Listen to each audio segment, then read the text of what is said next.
So the next topic that we are going to study is ionization constant for water.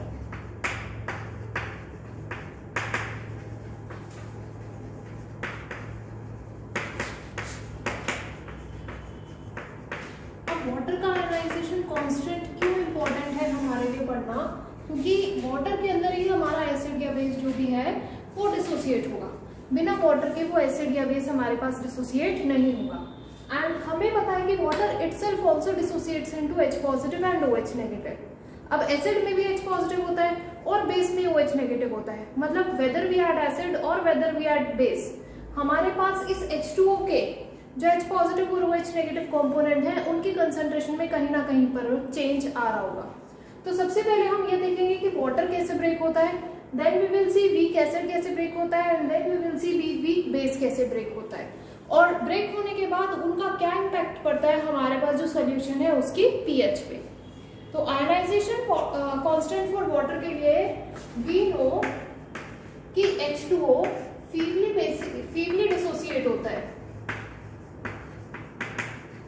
फीवली dissociate का मतलब कि बहुत कम amount में dissociate होता है इन H positive and OH negative. Equilibrium है तो ऑब्वियसली इक्विलिब्रियम का इक्विलिब्रियम कांस्टेंट लिखेंगे K equilibrium constant H positive and OH negative divided by reactant side पे क्या है H2O। अब एज वी नो कि H2O की जो कंसंट्रेशन है it does not change much. H2O की जो कंसेंट्रेशन है वो बेटा हमारे पास कांस्टेंट ही रहती है, ऑलमोस्ट इट इज 55.5 मोलर। ठीक है, तो H2O की कंसेंट्रेशन हमेशा कांस्टेंट रहती है, उसको मल्टीप्लाई करते हैं अगर हम इस कांस्टेंट से H2O, it will give H positive and OH negative. क्योंकि वही वाली बात कि वीक चीजें हमारे पास जब भी डिसोसिएट हो रही हैं वो लेस देन 5% ही डिसोसिएट होंगी। तो ये अगर हमारे पास 100 मोल था तो ये 95 मोल बच गया। ठीक है, 100 मोल था ये मेरे पास तो 95 मोल बच गया, तो बहुत ज्यादा डिफरेंस हमारे पास नहीं आता है। तो 95 मोल बचना तो ये तो हमारे पास बहुत वो केस हो गया कि 5 कम हो गए, वरना सिर्फ 0.1 0.2 0.3 इतना ही कम होता है, इससे ज्यादा कम नहीं होता। तो अगर 100 में से हम 100 माइनस 0.1 करें तो ऑब्वियसली इसका कोई भी चेंज बहुत ज्यादा अप्रिशिएबल देखने को हमें नहीं मिलेगा। दैट इज वाई यहाँ पर जो भी चीज हमारे पास होती है, एसिड हो, बेस हो, चाहे वाटर हो, तो उसकी कंसेंट्रेशन हम लोग कांस्टेंट ही मानेंगे यहाँ पर। ठीक है, so it is K H2O H positive and OH negative. तो ये दोनों चीजें कांस्टेंट, तो ये नए कांस्टेंट को राइज दे देंगे, दैट इज KW। KW को हम यहाँ पे बोलेंगे dissociation constant for water. Water के लिए डिसोसिएशन वाला कांस्टेंट, ठीक है, and it will be equal to H positive OH negative. इस KW की जो वैल्यू है वो हमारे पास कांस्टेंट है, it is 1.008 into 10 to the power minus 14, 10 to the power minus 14। तो यहां से हमें पता चला कि H पॉजिटिव और OH नेगेटिव की जो कंसेंट्रेशन है वो भी हमारे पास क्या है, इक्वल है। H positive is equals to OH negative और दोनों ही कितनी आ रही है 10 to the power 7 molar.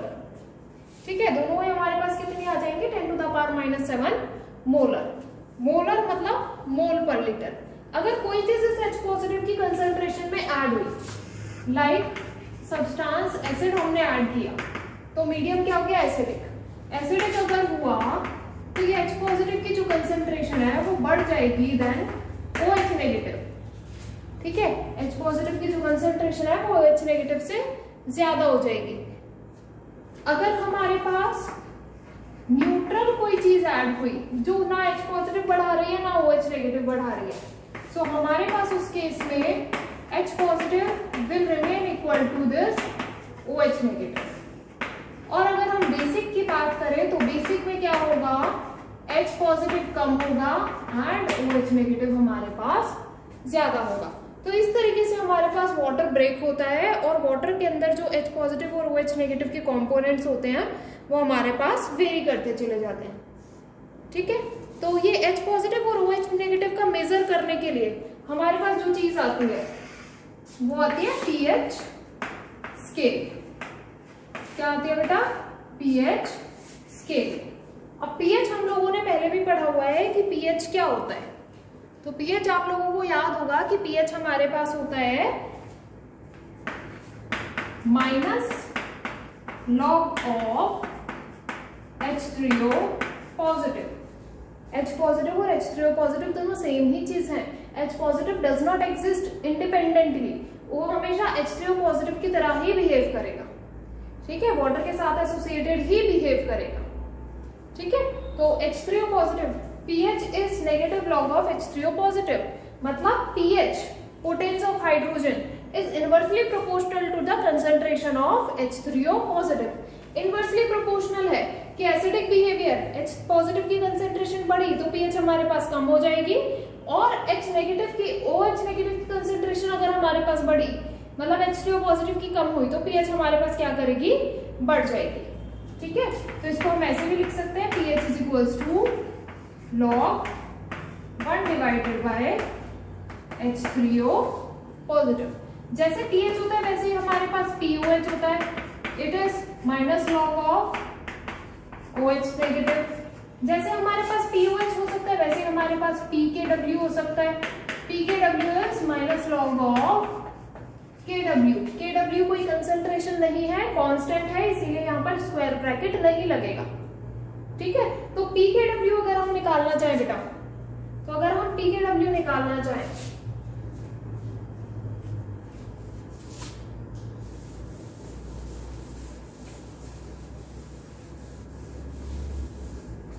if we want to find pKW, so it will be -log of 10 to the power -14। वो 1.008 हम लोग नहीं ले रहे हैं। ठीक है, तो pKW हमारे पास कितना हो जाएगा? 14। तो ये 14 हमारे पास आया -log of 10 to the power -14, तो -14 आगे आ जाएगा, माइनस और -14 will be +14 and log 10 is equals to 1। log 10 की जो वैल्यू आती है हमारे पास वो 1 आती है। तो pKW हमारे पास 14 आया। So that is the reason कि हमारे पास pKW 14 होता है। तो जो pH स्केल होता है उसकी स्केलिंग हमारे पास 0 से लेकर सिर्फ और सिर्फ 14 तक होती है। ठीक है, क्योंकि pKW वाटर का मैक्सिमम डिसोसिएशन हमारे पास pKW इज 14, उससे ज्यादा नहीं होगा। ठीक है, उससे कम ही होगा, उससे ज्यादा 14 से ज्यादा नहीं बढ़ेगा। तो यहां पर हमारे पास 7 इंडिकेट्स न्यूट्रल, 7 इंडिकेट्स न्यूट्रल मतलब वाटर। 0 से 7 यहां पर आते हैं हमारे पास एसिड्स और यहां पर आते हैं हमारे पास बेस। जैसे हम 7 से आगे बढ़ते चले जाते हैं तो बेसिक स्ट्रेंथ इंक्रीज करती चली जाती है। तो बेस अगर हम बात करें तो 7.4 का ज्यादा स्ट्रॉन्ग है, 13.2 का ज्यादा स्ट्रॉन्ग है, ऑब्वियसली 13.2 का बेस ज्यादा स्ट्रॉन्ग है। एसिड्स की बात करें तो एसिड की स्ट्रेंथ हमारे पास यहां से यहां इंक्रीज करती है, तो इट इज एसिडिक स्ट्रेंथ। तो अगर हम बात करें 0.2 pH का एसिड ज्यादा स्ट्रॉन्ग है या हमारे पास 7 से 6.5 का ज्यादा स्ट्रॉन्ग है, तो ऑब्वियसली 0.2 का ज्यादा स्ट्रॉन्ग एसिड है। ठीक है, ये डिसोसिएशन कांस्टेंट हमारे पास जो है it is only for weak acids and weak base. तो जहां पर स्ट्रॉन्ग एसिड आ जाएगा, स्ट्रॉन्ग एसिड का मतलब जो ज्यादा डिसोसिएट हो रहा है, वहां पर pH स्केल हमारे पास फेल हो जाएगा। ये चीज आप लोग याद रखेंगे। ठीक है, जैसे कोई क्वेश्चन पूछता है कि हमारे पास अगर हम बहुत ज्यादा कंसंट्रेटेड HCl ले ले, बहुत ज्यादा कंसंट्रेटेड H2SO4 ले ले, तो उसमें pH क्या होगी? तो बेटा वहां पर pH स्केल हमने किसके लिए निकाला? फीबली डिसोसिएटेड एसिड्स और फीबली डिसोसिएटेड बेस के लिए निकाला। तो वहां पर pH ऑब्वियसली pH हमारे पास 0 और 1 के बीच में रहेगी, जो बहुत ही ज्यादा स्ट्रॉन्ग है, 0 से कभी फॉल नहीं करेगी, pH नेगेटिव स्केल में नहीं जाती है। ठीक है, जो बहुत स्ट्रॉन्ग बेस है उनकी pH 13 से 14 के बीच में लाई करेगी, 14 पे लाई करेगी, 14 से बहुत ज्यादा बियॉन्ड नहीं चली जाएगी कि 15 चली जाए या 16 चली जाए। अगर हमने लिमिट की हुई है मिनिमम लिमिट और मैक्सिमम लिमिट, तो मिनिमम लिमिट पे हमारे पास सारे स्ट्रॉन्ग एसिड आ जाएंगे, चाहे कोई भी कंसंट्रेशन हो, चाहे न्यूमेरिकल वैल्यू उसकी कुछ भी आ रही हो, but the pH will be between 0 and 1। ठीक है, वो नेगेटिव नहीं जाएगा। और अगर हम बेस की बात करें तो वो 14 से आगे एक्सटेंड हो करके नहीं जाएगा, क्योंकि हम पीएच स्केल को आगे शिफ्ट नहीं कर सकते। ठीक है, तो पीएच स्केल हमारे पास क्वांटिटी से आया है and it is for weak feebly dissociated. पहले ही लिख दिया कि फीबली डिसोसिएटेड के लिए है, तो आप यहाँ पर बात ही नहीं कर सकते कि हम 1 मोलर HCl ले लें या 10 मोलर HCl ले लें या कुछ और ले लें। तो वो जो चीजें जाती है हमारे पास वो 0 से 1 के बीच में ही हमेशा लाई करेंगे, चाहे उनकी हमारे पास स्ट्रेंथ कितनी भी हो। और ये जो पीएच स्केल है बेटा, ये पीएच स्केल एट 298 केल्विन के लिए है। जैसे ही आप 60 डिग्री टेम्परेचर बढ़ाते हो 298 केल्विन से 60 डिग्री जैसे ही आप इंक्रीज कर दोगे, 90 डिग्री इंक्रीज कर दोगे, तो ये जो स्केल है ये शिफ्ट होने लग जाएगा। PH scale will get shifted, क्योंकि Kw वहां पर हमारे पास जो है वो अफेक्ट होगा। Dissociation of water, dissociation of any acid and dissociation of any base will shift, क्योंकि ली चैटेलियर प्रिंसिपल ने कहा था कि जब भी हम स्ट्रेस में डालेंगे अपनी कंडीशन को, अपनी इक्वेशन को, तो हमारा जो इक्विलिब्रियम है वो हमारे पास शिफ्ट हो जाएगा। ठीक है, और जैसे ही वो शिफ्ट होगा H पॉजिटिव और OH नेगेटिव की कंसेंट्रेशन चेंज होंगी। जैसे ही कंसेंट्रेशन चेंज हुई मतलब वो और ज्यादा ब्रेक होने लग जाएंगे, और ज्यादा ब्रेक होने लग जाएंगे, तो 10 टू द पावर -7 से नीचे तो जाएंगे नहीं। 10 टू द पावर -7 से अगर नीचे नहीं जा रहे हैं, जब दोनों 7 होते हैं, तो हो सकता है -6 जा रहे हो। ठीक है, -6 का मतलब कंसेंट्रेशन बढ़ रही है, बढ़ानी है तो -8 नहीं जाओगे आप 10 टू द पावर -7 से। 10 टू द पावर -6 ये H पॉजिटिव आ गया, 10 टू द पावर -6 ये OH नेगेटिव आ गया, क्योंकि दोनों इक्वल अमाउंट ही तो टूटेंगे। And the Kw will become 90 degree Celsius की बात कर रहे हैं हम, and the Kw will become 12, तो 10 टू द पावर -12 और pKw विल बिकम 12। तो पीएच स्केल हमारा 0 से 12 तक लाई करेगा, जिसमें 6 will be the neutral value. ठीक है, 6 will be the neutral value. तो यहाँ पर वाटर की पीएच अगर हमें निकालनी है तो pH is equals to -log 10 to the power -7 put करेंगे। pOH निकालना है वाटर का तो -log 10 to the power -7 put करेंगे, और ये हमारे पास pH और pOH वाटर का दोनों ही 7 पे फॉल करेगा। इससे ज्यादा एसिडिक ये केस, तो pH इज लेस देन 7, इससे ज्यादा basic pH is more than 7, लेकिन मोर देन 7 से वो सिर्फ और सिर्फ 14 तक जाएगी, 14 से बियॉन्ड एक्सटेंड नहीं होगी। तो ये चीज आप लोगों को याद रखनी है, और ये चीज हमारे पास कॉन्सेप्ट से ही आई है, ऐसा नहीं है कि हमने कहीं से बना दिया या हमने कहीं से ड्रॉ करके लिख दिया। अब जैसे हमारे पास था, इतनी चीज समझ आ गई होगी, जैसे हमारे पास था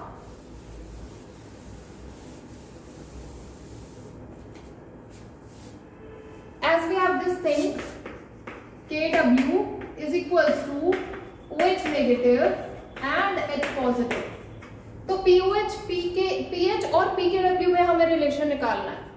तो हम क्या करें, नेगेटिव लॉग ले लें दोनों side. Negative log of Kw will be equal to negative log of OH negative plus minus negative log of H positive. बेटा मल्टीप्लाई में कोई चीज होती है उसके साथ जब भी लॉग लगाते हैं तो वो लॉग हमारे पास ऐड होते हैं, और हम मल्टीप्लाई किससे कर रहे हैं, नेगेटिव लॉग से। Multiply negative log both side, तो इसके साथ भी माइनस लॉग आएगा और इसके साथ भी माइनस लॉग आएगा, लेकिन दोनों के बीच में साइन ऐड का होगा। जब भी आप लॉग को मल्टीप्लाई पे अप्लाई करोगे तो वहां पर चीजें ऐड होंगी, जब भी आप लॉग को डिवाइड पे अप्लाई करोगे वहां पर चीजें हमारे पास सब्ट्रैक्ट होंगी।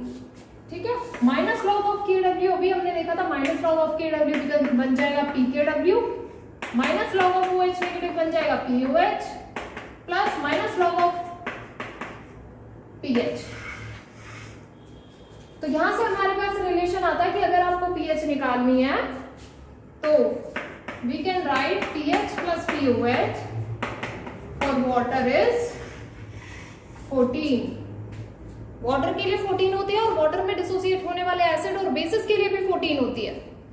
ठीक है, वाटर में भी 14 होगी और वाटर में डिसोसिएटेड होने वाले एसिड और बेस में भी इट विल बी 14 ओनली।